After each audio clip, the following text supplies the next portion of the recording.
I'm Richard Southern. Happy Friday. What's lurking up there in the sky? Here's a really interesting story. A Russian cosmonaut who is currently up there on the International Space Station right now has suggested he may have filmed a UFO. In our world, there are countless mysteries that continue to baffle us. From strange disappearances to unexplained phenomena, there are incidents that seem to defy logic. Alien abductions, UFO sightings, and even unexplained deaths have sparked debates and raised eyebrows. But what if these seemingly isolated events are connected in ways we can't yet understand? What if they are part of a larger, more puzzling picture that remains hidden from us? Join us today as we uncover two of the most baffling and unsettling cases to date, one involving a mysterious disappearance, and the other a chilling discovery of an unidentified object that raises even more questions than answers. On the afternoon of June 6, 1980, a 56-year-old man named Zygmunt Adamski, who was often called Ziggy, was having a late lunch with his wife and cousin in his small brick home in the English village of Tingley. That day had been particularly stressful for Ziggy and his family, as the next day was his goddaughter's wedding. Ziggy was very close to his goddaughter since he and his wife Lottie couldn't have children due to medical reasons. To Ziggy, she was like a daughter, and he was excited to walk her down the aisle. However, this responsibility weighed heavily on him. He was anxious about making a mistake, and he had been meticulously preparing for his role, even rehearsing his speech dozens of times. Adding to his stress, Ziggy had argued with his cousin earlier in the day because he felt his cousin had disrespected his goddaughter. Although they were sharing a meal, there was an underlying tension at the table, along with Ziggy's mounting anxiety about the wedding. During the meal, Ziggy realized he had forgotten to buy potatoes during an earlier trip to the store. Despite it being too late to use them for the meal, Ziggy decided to go out and get them. Perhaps he wanted a brief escape from the stress and the argument with his cousin. Ziggy set down his napkin, stood up, and announced he was heading out for the potatoes. His cousin offered to go with him or pick up any additional items, but Ziggy declined. He grabbed some cash, left the house, and headed to the nearby shop, just 3 blocks away. The village of Tingley was known for being a safe and peaceful place, which was one of the reasons Ziggy and Lottie had moved there after fleeing Poland during World War II. Both had endured significant trauma during the war, including time as prisoners, so they sought a calm and secure place to rebuild their lives. Ziggy worked as a coal miner in Tingley for 27 years, while Lottie, who had multiple sclerosis, stayed home, confined to a wheelchair. The couple had built a happy life in the village, supported by friends and neighbors. The shop was only a short walk from their home, and Ziggy's errand was expected to take no more than 10 to 15 minutes. When 30 minutes passed without Ziggy returning, Lottie grew worried. He was known for being punctual and reliable, and his delay was entirely out of character. She asked the cousin to go to the shop and check on him, fearing that his long-standing lung issues from years of working in the coal mines might have caused him to collapse on the way. The cousin went to the shop and spoke to the owner, who confirmed that Ziggy had been there about 25 minutes earlier. He had purchased a bag of potatoes, seemed perfectly fine, and left heading in the direction of his home. The cousin thanked the shopkeeper and quickly walked back toward the house, keeping an eye out for Ziggy along the 3-block path. Yet despite checking the entire route, there was no sign of him anywhere. After going back inside, Lottie and her cousin discussed their next steps. They decided to head back into the neighborhood to ask if anyone had seen Ziggy. After hours of searching and asking around with no sign of him or any clues, Lottie contacted the police. However, the police were hesitant to start a major investigation for an adult who had only been missing for a short time in his neighborhood and with no evidence of foul play. As they talked to Lottie and neighbors about Ziggy's recent life, they learned he had been denied early retirement from the coal mine due to lung issues. His request had been turned down, leaving him upset. He was also stressed about his goddaughter's upcoming wedding, had been arguing with his cousin, and was taking care of his wife, who used a wheelchair. Ziggy clearly had a lot weighing on him. The police began to consider whether Ziggy hadn't gone to get potatoes at all, but instead decided to leave his family behind. They suggested that Lottie and the cousin wait to see if he returned that evening. They also recommended attending the wedding the next day, believing Ziggy, being so close to his goddaughter, would not miss such an important event. Lottie and the cousin stayed at the house all night, but Ziggy never came back. The following day, they attended the wedding, but Ziggy didn't show up there either, even though he was supposed to walk his goddaughter down the aisle. After returning from the wedding, Lottie called the police again, reached out to local hospitals, and alerted all the neighbors. She sent out a message to the area saying something terrible must have happened to Ziggy and urging people to help find him. Despite police involvement and a thorough neighborhood search, no one found any sign of him.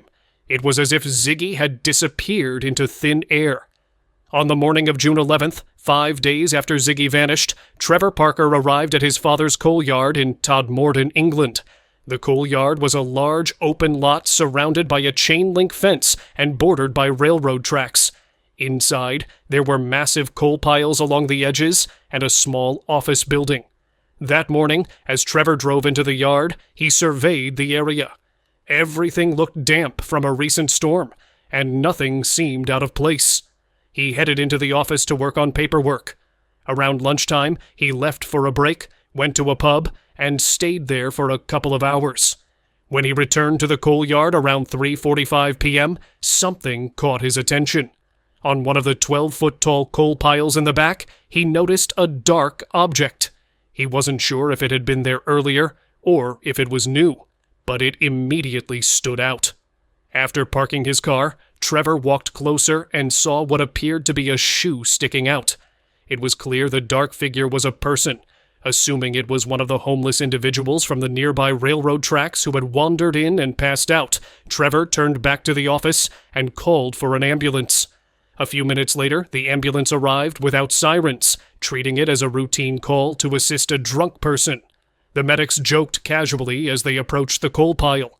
One medic climbed the pile to check on the individual, while Trevor moved closer. It was then he noticed the person was wearing tailored pants, not the clothing he expected. Before he could make sense of it, the medic atop the pile froze. His expression changed completely, and he quickly backed down, stumbling and shouting to his partner, "Call the police! Call the police! Right now!" Trevor, alarmed, asked the medic what he had seen, but the medic, visibly shaken, refused to say and walked away to collect himself. Shortly after, a police car arrived with Officer Alan Godfrey and his partner. The medic explained to Officer Godfrey that there was something very wrong with the person on the coal pile. Alan climbed the pile alone, while the others stayed back. At the top, he saw a man lying face down, dressed in an immaculate three-piece brown suit. Oddly, the suit was completely clean, untouched by the soot that covered Alan just from climbing.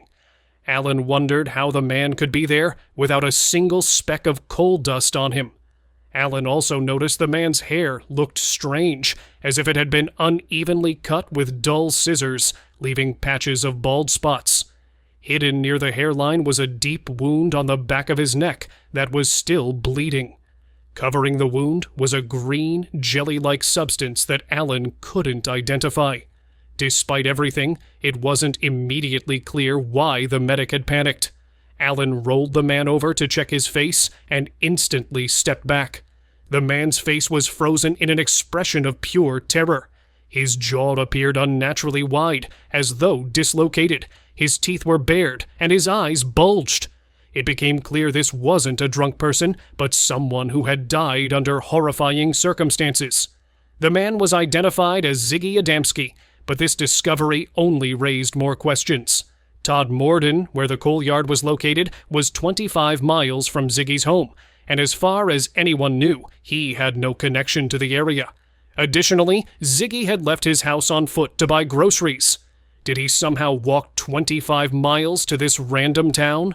And if he did, how could he have ended up at the top of a coal pile in a busy open area without anyone seeing him? The coal yard was a large open lot, and anyone standing near it, even outside the fence, could see most of the space. Workers, truck drivers making deliveries, homeless people by the railroad tracks, and even passengers on nearby trains could have seen him. Yet no one did. It was as if Ziggy had just appeared at the top of the coal pile. Even more puzzling, his clothes had no soot on them. If Ziggy had climbed the pile himself, or if someone had dragged his body there, his clothes would have shown signs of the coal. The idea of someone killing Ziggy and placing him there also seemed odd. This was an open public area where the body would be quickly discovered, making it a risky location for a killer. Another strange detail was his clothing. He was wearing a brown three-piece suit that didn't belong to him. The suit was poorly put on, with misaligned buttons, as if someone unfamiliar with dressing a person had done it. He wasn't wearing an undershirt, just the jacket against his skin. He also had a bizarre haircut that looked hastily and unevenly done, as though by someone who didn't know how to cut hair. The wound on the back of Ziggy's neck added to the mystery. It wasn't fatal, but was significant enough to draw attention. A green, jelly-like substance had been applied to the wound, and during the autopsy, examiners couldn't identify what it was, despite running numerous tests. Ziggy had been missing for 5 days before he was found, but the coroner determined he had died the same day his body was discovered. The cause of death appeared to be a heart attack, but no defensive wounds or signs of a struggle were found. Small acid burns on the back of his neck were noted, but their origin was unclear. Ziggy's stomach showed he had been eating and drinking regularly in the days before his death, ruling out malnutrition or dehydration. His face, twisted in terror, suggested he had died under extremely frightening circumstances. Ultimately, the coroner ruled his death as natural causes, and the case was closed. But how Ziggy went from walking out to get groceries to being found 25 miles away, dressed in someone else's clothes, with a strange haircut and green jelly on his neck, remains unexplained. Some believe this case is the best example of an alien abduction. The theory is that Ziggy was taken by aliens, experimented on for 5 days, and then dropped on the coal pile. This would explain the lack of soot on his clothes and the mysterious green substance. While this idea might seem unbelievable, the green jelly has never been identified despite tests over the past 40 years.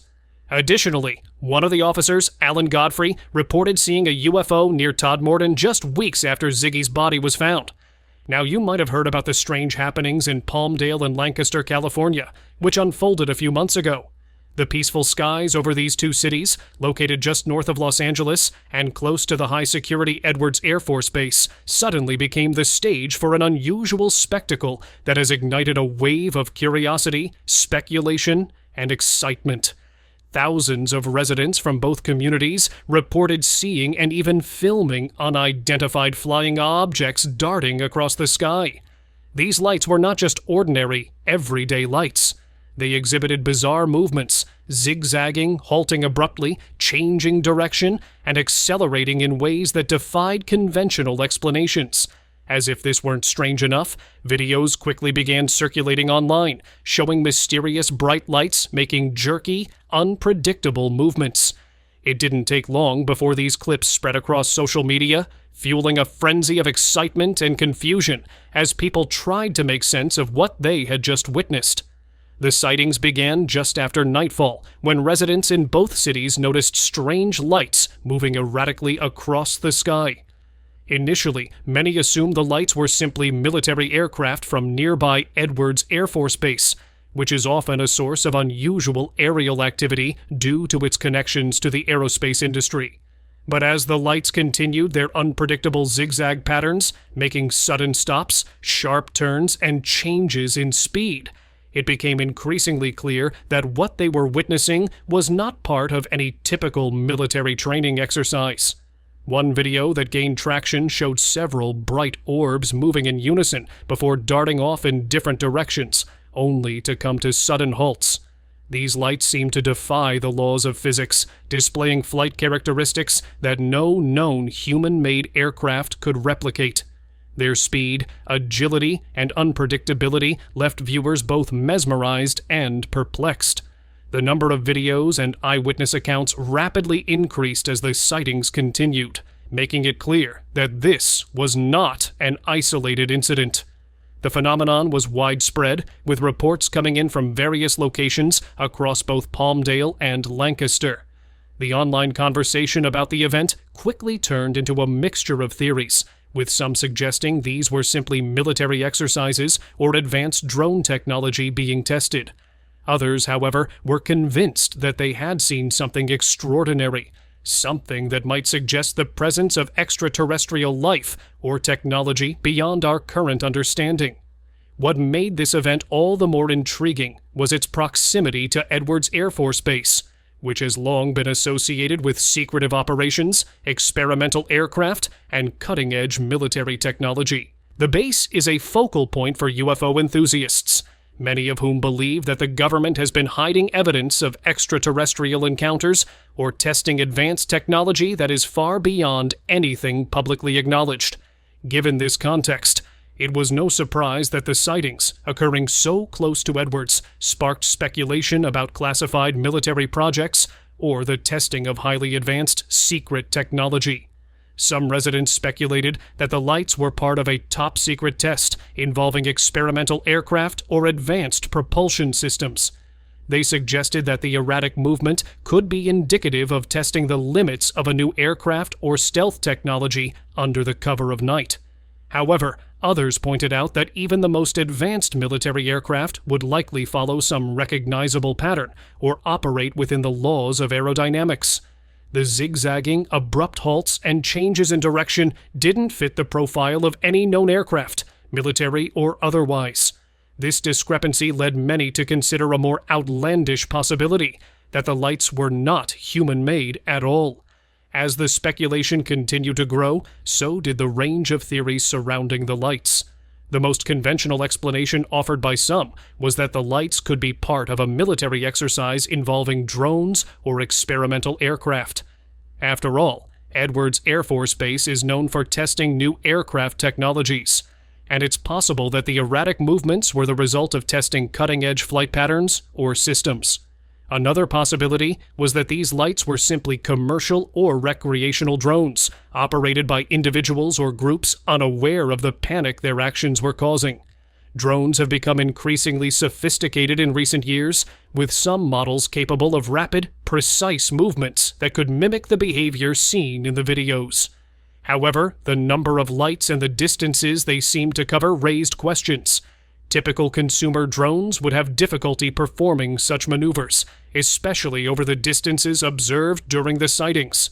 But perhaps the most exciting and controversial theory was that the lights were not of this world. The erratic, high-speed maneuvers, combined with the apparent lack of sound and the seemingly intelligent coordination of the lights, led many to speculate that these could be UFOs, spacecraft from another planet or dimension.